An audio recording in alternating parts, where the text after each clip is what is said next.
Hello guys, welcome. I am Samantha the Introvert, and today I want to give you my personal recap on episode 1 of Shine. So let's get into it. Okay, so first off, this drama takes us way in 1969, so we will be going back in time. It will get very sensitive because we'll touch on politics and also some same-sex relationship will be definitely frowned upon in this year, a year where there are rules. So on this particular night, people in Thailand are having a moon night party where they're celebrating the very first spaceship to touch on moon, the very first man to step foot on moon. This is Tanwa. He is a band musician and he is a hippie person. But while everyone is enjoying the party, you can see students outside the building ready to protest. This year was very much a very politically violent year. This is Trin, and Trin is the colonel's nephew, and he is more of a gentleman who goes by the rules. This is Moria.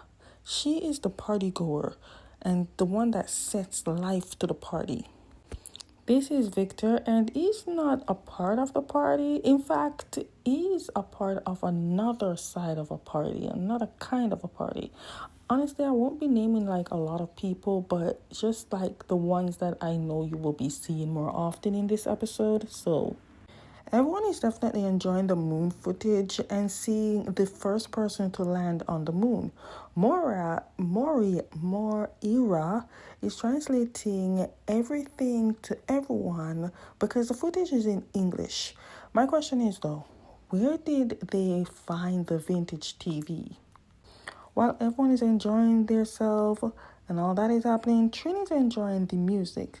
Apple, it's been a while. You have graced yourself in front of my face.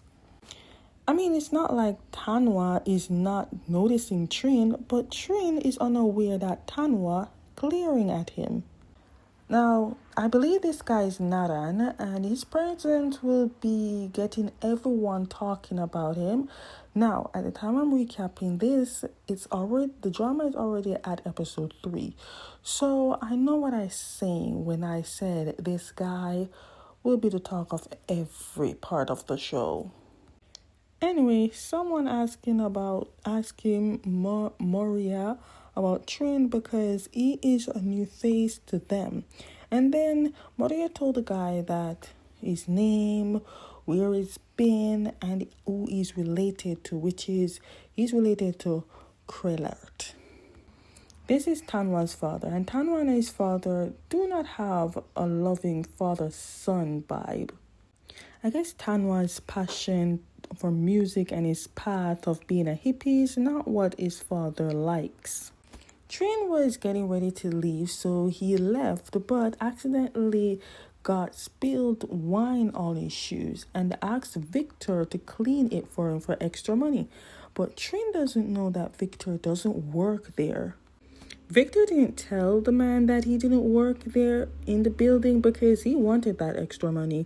And to be honest, he got quite a lot of money. Later, we see Trin having a private conversation on joining some guy on a business.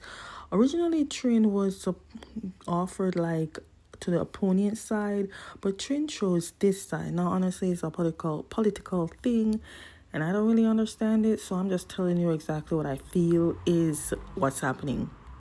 More people showed up, and the guy is telling them what Trin decide on.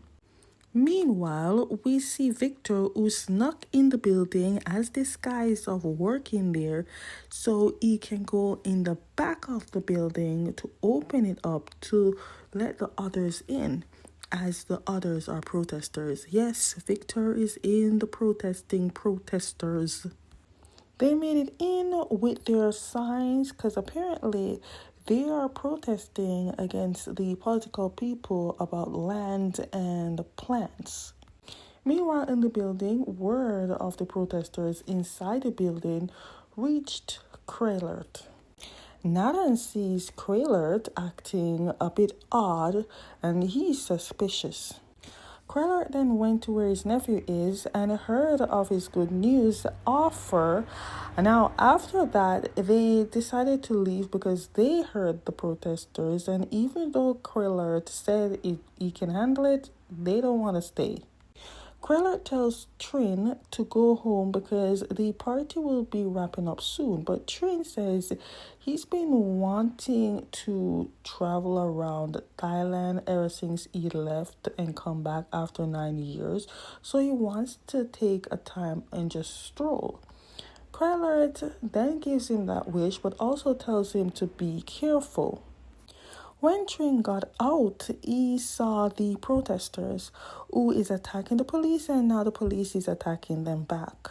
The scene reminds Trin of Paris. It seems war is always around them. War and unfair treatment is everywhere. Meanwhile, Tanwa is on the roof, literally seeing the chaos. While he's analyzing that chaos, he sees Trin walking, so he decided to run so he can catch up to him because Tanwa has a thing called love at first sight.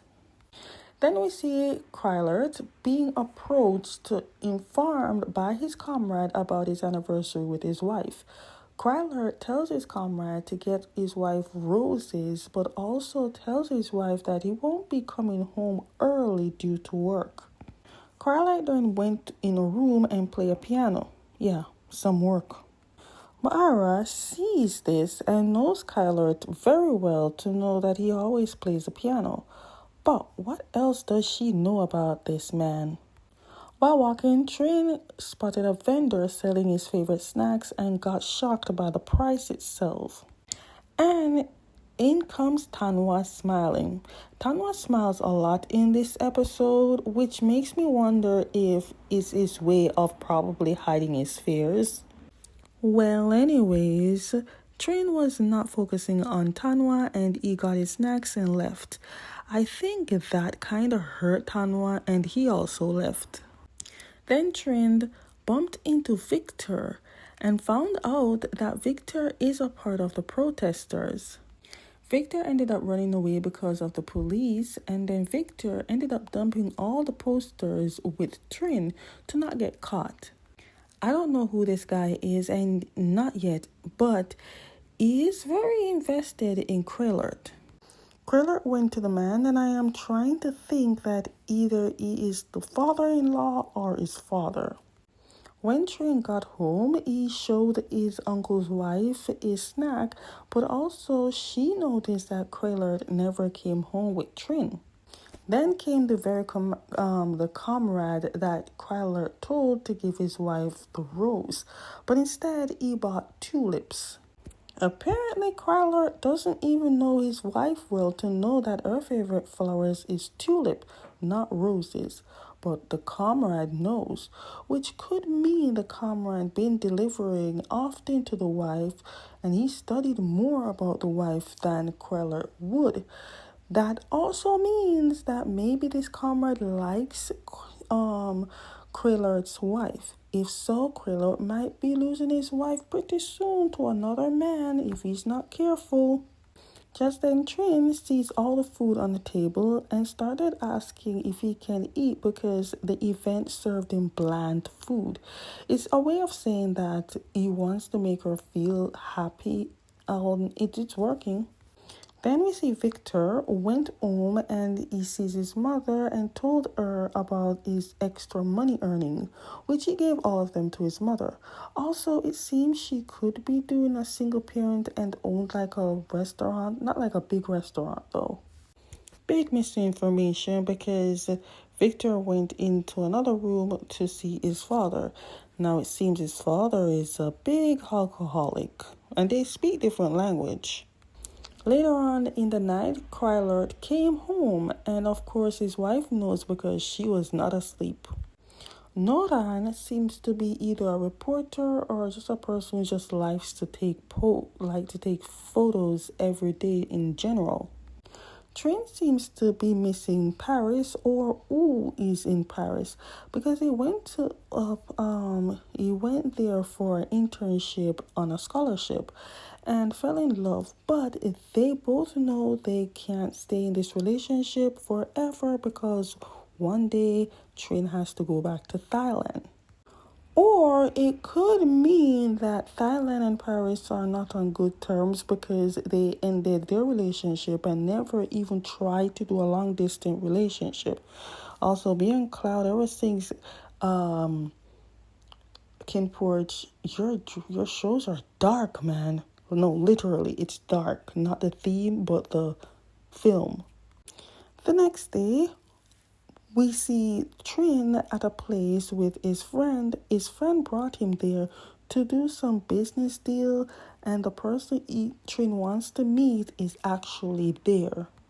As he got inside, it was more of like a beach vibe. I doubt anyone would want to make a deal in this relaxing vibe. And it's definitely a small world because here comes Tanwa. And Tanwa is basically vibing while telling Trin how to loosen up with his outfit to just fit in the vibe. Trin did exactly what Tanwa said and he just go with the flow, but also still trying to find the person he wants to make business deal with. Anyway, Trin found the person who is literally in a pool, and I am literally scared for Trin with that document and water. But even though the person loves the proposal, he tells Trin that he's not ready to make any business deals. Trin just can't just enjoy the fun. Trin was so frustrated because at this point the man just wants his uncle to be a company with him so he can make that deal real. But also, Apple, this pose could literally land you in many magazines. And just like clockwork, here comes Tanwa. They both finally introduced themselves to each other. I am not gonna lie, Tanwa came out a bit of a weird person because he keeps saying strange things out of his mouth, like strange sentences out of his mouth. Then Tanwa tries to actually give Trin to smoke his, whatever that is. Trin refuses because Tanwa is offering Trin not a regular cigarette. But when offered a second time, homeboy just gave in and tried the smoke. This one is just enjoying the attention he's getting from the ladies. By the way, the newspaper must be very interested to get something on it because a lot of people are reading it. Now it has become night, and at this point, Trin is high on the smoke, like high. Next thing you know, we see Tanwa coming up to Trin, and Tanwa went straight to him, and slowly and surely, Tanwa kissed Trin. Wow, that kiss definitely shocked me. I was not expecting a kiss so early in the drama. Well, anyways, guys, that is the end of my personal recap on episode 1 of Shine. Stay tuned for my recap on episode 2.